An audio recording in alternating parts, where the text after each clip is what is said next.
Welcome to the With You Rugby Podcast, designed to give you an in-depth look at the United States Rugby Foundation, including our grant programs and recipients, fundraisers, events, and much more. Now let's get started.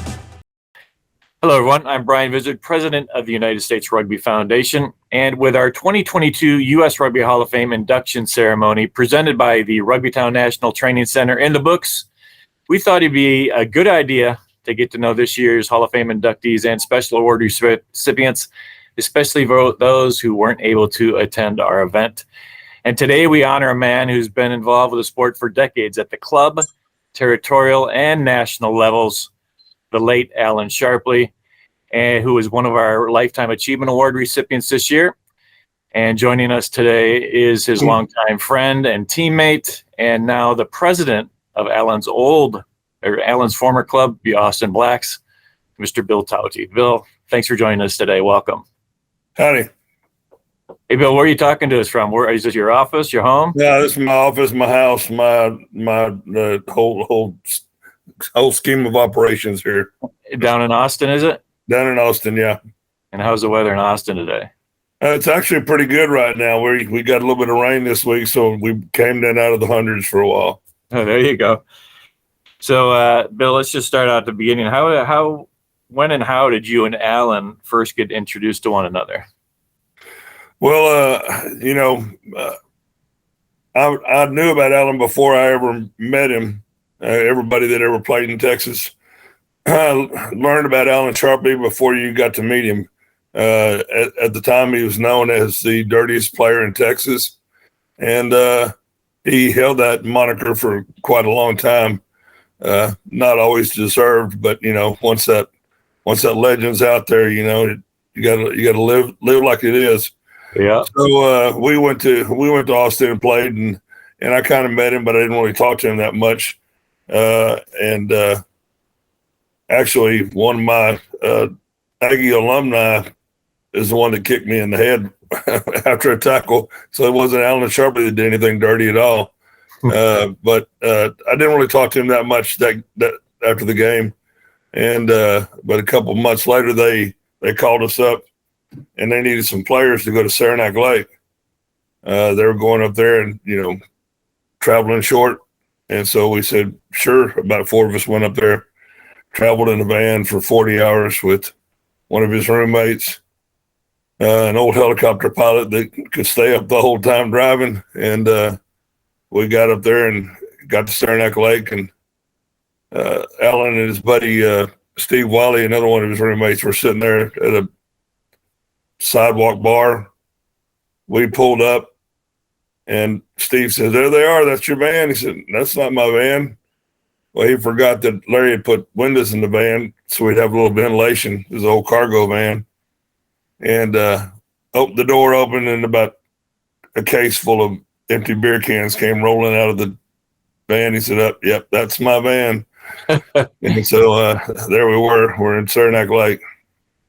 And if you know, where did Alan grow up, and what are the sports he played as a kid? Well, he was actually born in Chicago, and but moved to a little town in North Texas. I can't remember the actual name, but he grew up in Houston mainly. He played football, baseball, and that was about it. There's not really a lot of sports going on in the USA at that time. Alan, was a little bit older than I am, so back in those days, they didn't have anything else. So it wasn't any soccer, it wasn't anything. So as Nigel Melville would tell us, William Webb Ellis picked up a soccer ball and invented the game of rugby, passed the ball to Alan Sharpley, who invented the knock-on. I'd like that. Yeah. Now, do you know how Alan first got involved with the sport of rugby? Yeah, he got involved with the sport of rugby. I've told this story a few times here in the recent months. He was playing a co-ed softball game. It just happened to be some of the Austin Blacks sitting in the stands watching the game, and apparently Alan got thrown out of the game for punching somebody. And seeing the draw to rugby there, they picked up on him and recruited him right then and there, and he was at practice that week, and never quit coming back. He stuck with it 45 years. Now, Alan made a few select teams during his playing days. Tell us about Alan's career on the pitch. You already touched on a little bit, but tell us a little bit more about his playing abilities. Alan was he was a good player. Back in the early days, he played back row, number 8. He wasn't the fastest person on the field, but he had a lot of skills. He was pretty good at rucking back then too. Back then, we actually put boots on people a little bit more. So that was one of his favorite things to do. Whenever I started playing with him, actually, I didn't come over there to Austin until '84, and by then he was already playing in the front row. So we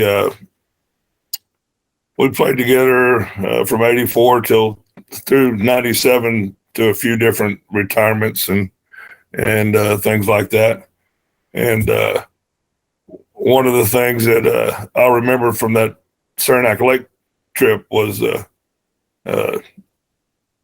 we got there, we're short on people, and that had guys coming from Boston that missed the ferry. We ended up playing 12 people that morning. 12 people against them, and 5-man scrums. We're holding them, no problem, but we couldn't score. 0-0 at the end of the game. Had to go into a kickoff, and Alan Sharpley, Mr. Captain, says, "Well, I'll take the kicks," and wins the toss. Very first one, 22 meters right out in front. Lines it up, kicks it, shades it out to the right. No good. And we were playing the Rome Rhinos. The Rome Rhinos' best player that year was a woman, and she was the one taking the kick. So she teed it up, slotted it right through, and needless to say, Alan caught a lot of grief about that for the rest of that weekend and for 40 years whenever I brought that story out. Yeah, you're not kicking anymore. Yeah. Now, Alan did more than just play for the Blacks. He served in just about every capacity, it seems, for the team. Can you share with us how Alan got involved with the Blacks, not just as a player, but as an administrator and coach as well? Well, Alan was always a leader, and back in those days, we had elections every year for all the officers, the captain, the club captain, the coaches, everything, because we didn't have paid coaches.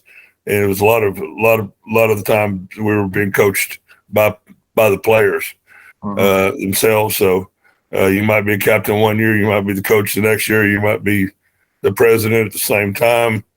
And Alan was always, he was right in there with everybody, and so he was part of the leadership throughout the whole front end of the thing, starting in '71 when he played. So he became, within a few years, he had been president. He had been treasurer. He'd been captain. He was coach a few times. And by the time I got there in '84, he was coaching at that time, and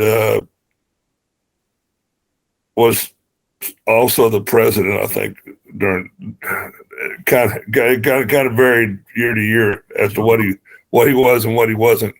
Eventually, he was president for a long period of time, over 20 years, running, and he stayed that way for a long time. Now, Alan's administrative duties with the Austin Blacks led to administrative roles with the Western Rugby Union. Tell us about some of those roles Alan had with the WRFU.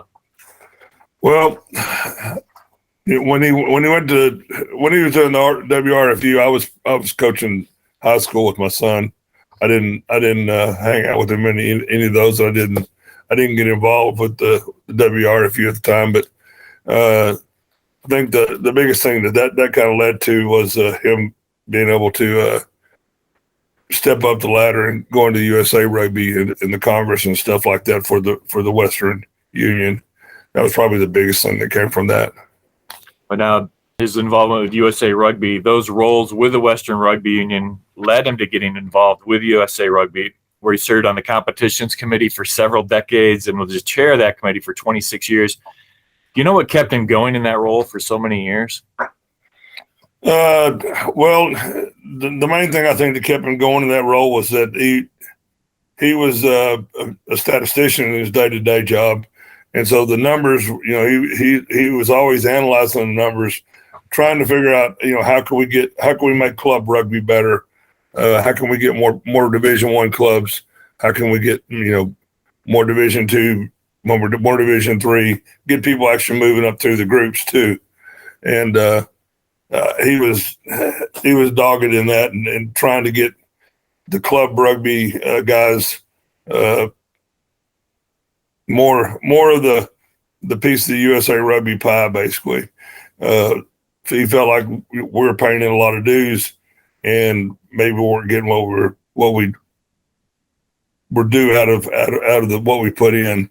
Uh-huh. And so he was fighting to get more administration help, more stuff for the clubs, try to make club rugby better, make it stronger, and make it more like club rugby is back in the UK and New Zealand, where it's a daily staple.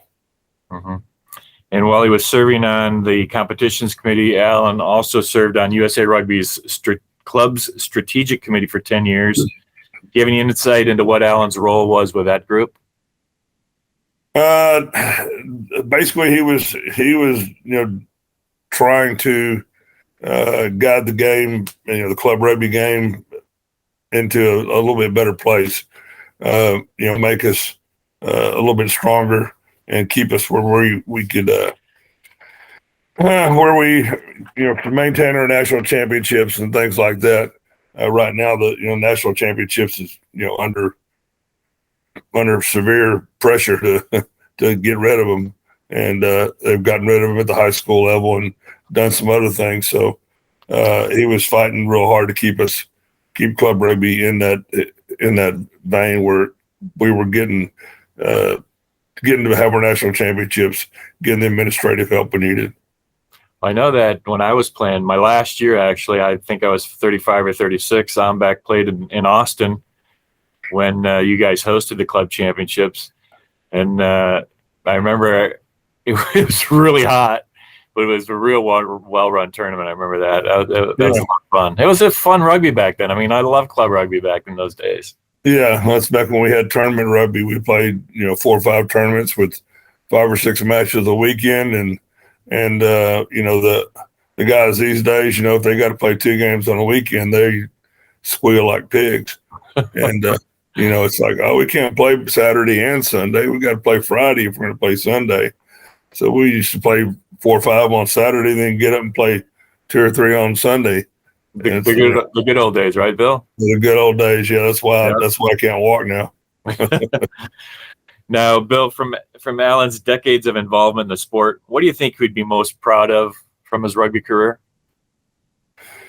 I think he was very proud of what we created at Austin Blacks, and to eventually become a perennial national powerhouse team where we were competing for the national championships in all divisions throughout the year. And but the biggest thing he was proud about was being one of the original landowners of Burfield, where our clubhouse and land is located. Back in '79, 20 guys all went together and put $500 down and took out a note on a piece of property out off of 183 in Loyola, and that became our grounds. So we no longer have to deal with city parks and rec. We don't have to worry about getting rained out when there's no rain. We don't have to worry about getting pushed off because there's a soccer tournament. We have our own grounds, and we actually have 3 full rugby pitches, all with regulation posts. We've got 2 lit fields, clubhouse, changing rooms, and it's not the Taj Mahal, but we're very proud of it, and that's one of the things that he was proudest of, is creating that, maintaining it, and being able to develop it over the years to where it's hosted every kind of national event except for the national championships. A lot of regional events, a lot of collegiate regional events. We do high school tournaments every year. We host a lot of high school teams throughout the season, youth tournaments. We do just about anything we can do out there. Great. Fantastic. Now, what is your most memorable memory of Alan?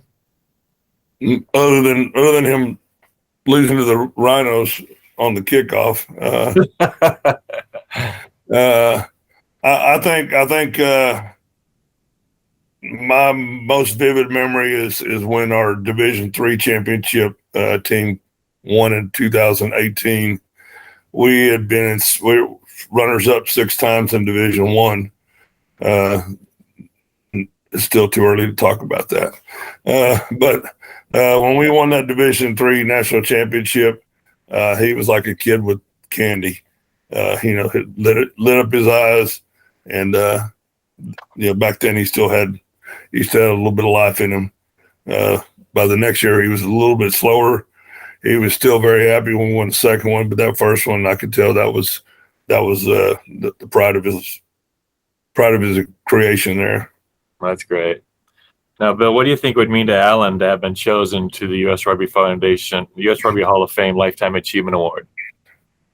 Well, he dreamed of being put into the Hall of Fame, and I nominated him a couple times and was trying to get some more information from him. But as he was starting to fail in his health, I was not really getting the kind of details I wanted to get to kind of beef up whatever I thought was his resume. And so I know he'd be extremely happy that he was brought into the Lifetime Achievement Award.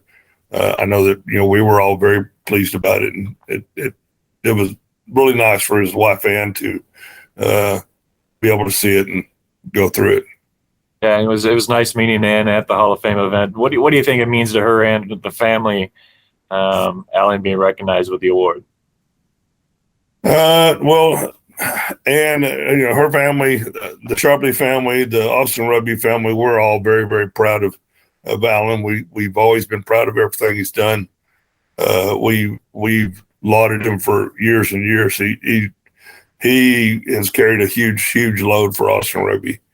And so we were very, very proud of that he was acknowledged for all the work that he's done for not only our club, but for all the clubs across the U.S. Through his work with the club strategic and the competitions committee, and setting up the Red River Rugby Conference whole competition here, revamping the entire TRU competition.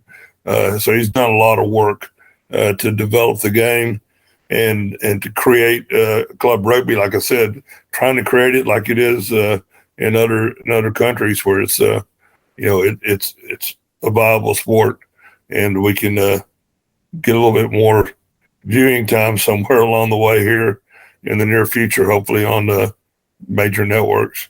Mm-hmm.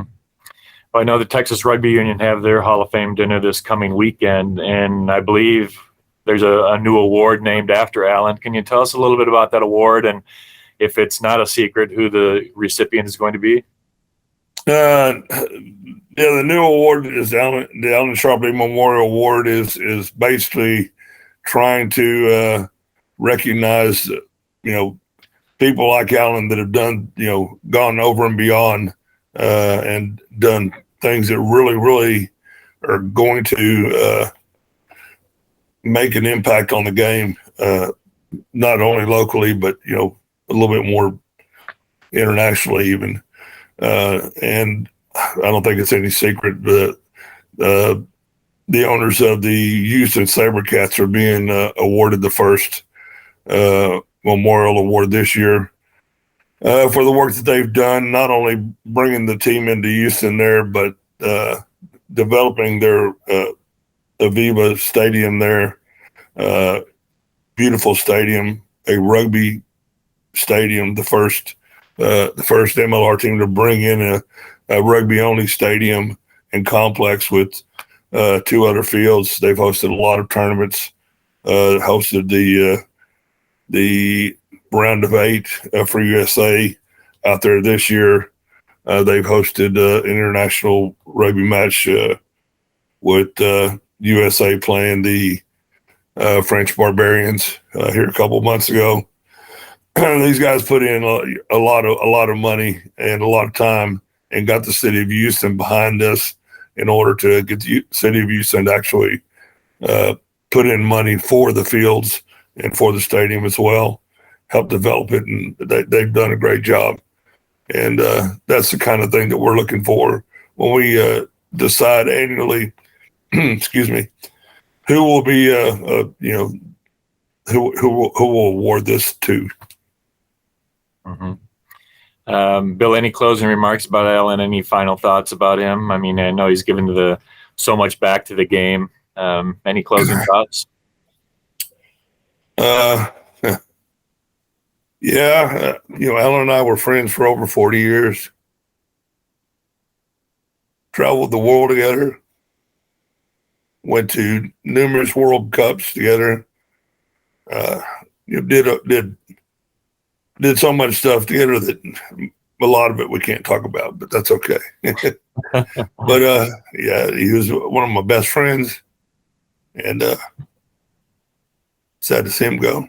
Yeah, well, he fully deserves the Lifetime Achievement Award recognition. We're proud of Alan, as you are, I'm sure. And Bill, I want to thank you for your time today and being such a great friend and picking up the mantle where Alan left off. Thank you. Appreciate you guys. Well, folks, that's going to do it for this edition of the With You podcast. We're going to have more of these in the future, so please stay tuned. Find out more about the US Rugby Foundation on our homepage at usrugbyfoundation.org. And until next time, stay safe, everyone.